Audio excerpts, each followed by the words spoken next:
Hello and welcome back to Sonic Superstars with me, Matthew Caddis, aka Poogie. So, Pinball Carnival. This game's pretty much, Casino Night Zone with actually some good gimmicks. Seriously, it's a good one rather than, what we got in Sonic 4. So, yeah.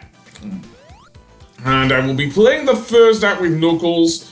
I actually recorded these separately, mainly because of, I couldn't stand the boss music, of course. But yeah, many of the gimmicks from Casino Night Zone in Act 1 are still here, including, and some from, dare I say, Wacky Workbench. The spinning platforms are definitely taken from Wacky Workbench. But most of the gimmicks, definitely from Casino Night Zone. So this game actually works pretty well with it, including the pinball and everything. One thing that has been added are the targets, which certainly were any other Sonic game. Well, there might have been, but they might have been in Sonic 4. But given that this game controls a lot better than Sonic 4, that's fine. As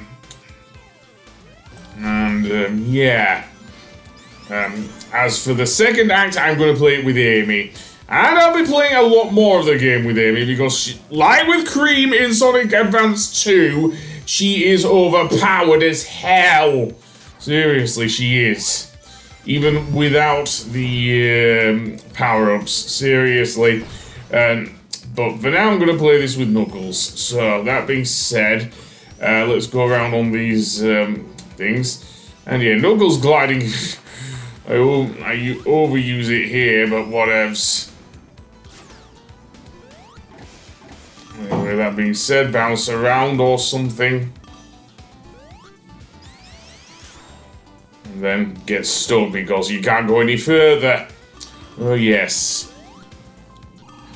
As for anything else, well, these which are also a thing in Golden Capital a bit later on. And note the fact that there are a lot of dare I say, clown gimmicks in this level, seriously.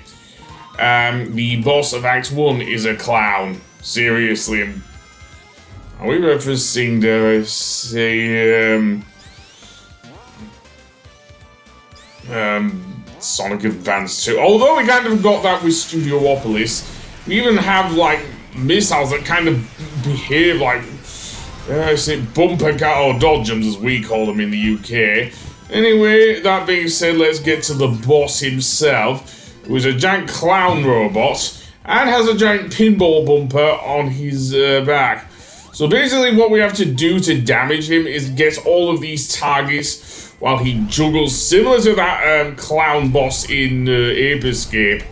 Although it's a bit easier that way. Once we get all the targets, what will happen is he'll start spinning and then we can damage him, but yeah, this is one of those bosses where you have to do so within a certain time limit. Yay! And the bumpers here can work against you. If you do hit all of the targets, however, he does drop his bombs at least. So yeah, and then he goes flying off, just like with the previous, dare I say, was it a dragonfly? I'm not sure what it was, but yeah. And now he has even more bombs to drop on us. And the whole area is surrounded by electric force fields, of course. So yeah, I don't know what happened there, but I managed to damage him a bit. Seriously. This is one of the few bosses that, dare I say, actually conforms to the whole classic Sonic rules of being able to damage him before you do so. In the final phase, what will happen is the clown boss will be surrounded by an electric force field, and that means it's a bit harder to take him down because of that. Seriously. And even when you get all the targets, he doesn't stop attacking you, which, yeah, can be a pain in the ass. Yeah, and it doesn't also help that the rightmost target there at the top right-hand corner is situated right above a pinball bumper. So you have to press the X button, if you're playing the PS5 version especially, to boost your character upwards. Again, it's a bit easier with Amy because, well, we'll get to her in a moment because we've completed Act 1. So, yeah. But, that being said, let's get to the next act with Amy because she will have probably one of my favorite moves in the game. So, indeed, you can see that when Amy jumps here, she can spin a hammer. That is what I like about Amy. She actually uses a Pico hammer as a somewhat of a shield in this game. And indeed, that is also the case in, dare I say, Sonic Origins Plus. Seriously, even though I'm kind of gone off Sonic 3 and Knuckles in that collection because of how terrible the music for Sonic thing. And yes, I do know it's the original music, but it's not even by Jun Senoi, it's from an earlier prototype. Why they can't use this one from the more well-known November prototype, I do not know, but there you go. Anyway, we also have a special stage here. I don't know if I do this one or not. I don't think I do, but we'll see. The first thing you'll note here in this special stage is that there are various obstacles in the way. And yes, we did get bombs in the previous one, but now we have these giant crystal walls, which honestly not great. And they can stop you from getting ahead, which is not great at all, seriously. Also of note are the boost thingies, I guess I can call them. Yeah, I will call them boost thingies because that's what I'll call them. Don't like it then Lumpy, I am gonna die. But yeah, they get you a bit closer to the Chaos Emerald. But more on that later, I say. So, that being said, let's get back to the main stage. If I can, that is. I don't know if I pressed the X button there. But, yeah. Anyway, the other thing I like about Amy is she has a double jump. Yeah, and I am going to use that to hell and back because, as I say, her double jump can work on certain bosses that is not supposed to. Granted, the invincibility period I mentioned earlier is still a thing, but holy crap do I love playing as Amy, at least in the thing. Not so much as Trip, but I will cover a bit of Trip's story. I'm just not going to do the rest of the game as Trip.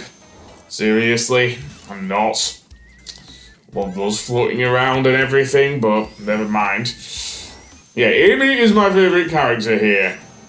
Yeah, if you want me to play as Amy's, Sonic's, insane girlfriend, then yeah, I'm totally going to do that, although having said that, she kind of changed in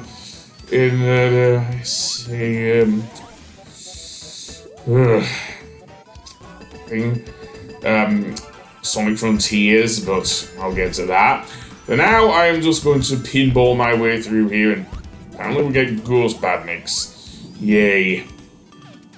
And yes, I can totally think that Eggman did set up a giant theme park. Hell, given that he enslaved the Wisp to open his own theme park, yeah, I can totally see him doing that. Probably for his own pleasure and all that as well. At least we're not joined by a ring this time, unlike in Knuckles Chaotix. The other gimmick with Act 2 is the roller coasters, but I kind of messed up on that one. So let's get back to the roller coaster, and towards the end of Act 2, what will happen is that you will be jumping between them, which, yeah, that's a thing. And no, I do not want to use... No, did I use the bullet power? I don't know. Using the bullet power is not a good idea here. Especially with the hazard signs going off. If anything, it reminds me a bit of Donkey Kong Country 2 with the rickety race level. Especially on any other level which involved the thing in Crazy Kremland. Look up my Donkey Kong Country 2 Let's Play for that. But, yeah... If you're gonna borrow from a decent 90s game, why not Donkey Kong Country 2? Seriously. But yeah, after a while, these things explode and indeed hit the wall, so you want to be careful of that. Yeah, seriously. That's actually a decent gimmick. Yes, it's been in the Donkey Kong Country games, not just in like Crazy Kremland, but also in like Minecart Madness, for example, with the aforementioned thing. And here we get something that was in both Freedom Planet and Gunstar Heroes. The switching of the things, except this time it's hazards that get turned off if you touch them. So yeah, so the red fires get turned off and the blue ones come on, which can be very annoying if you know what I mean. And the double jump is definitely your friend here.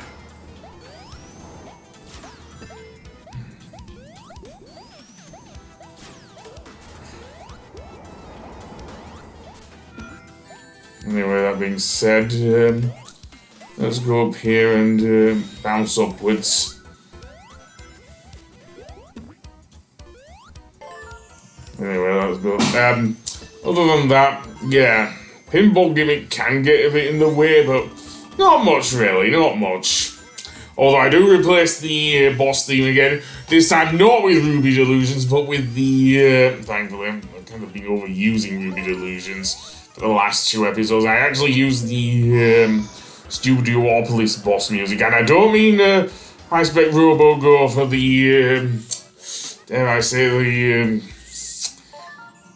what was it now? The Hard-Boiled Heavies, that's it. The Hard-Boiled Heavies, because, well, they're not in this game, and I consider High Spec Robogo to be their theme. Seriously. So instead I will just use Robotnik's second theme, which does still work here. Also, giant giant Eggman statue in the background. Mirroring, again, Panic Puppet from Sonic 3D Blast. I wonder if we'll have to go up his nose again. Let's see. Well, for now, and just, although it kind of reminds me a bit more of Stardust Speedway in Sonic Mania, because the whole thing rotates just like in that game. Seriously, it's insane, but yeah, it's a thing. It most certainly is a thing here.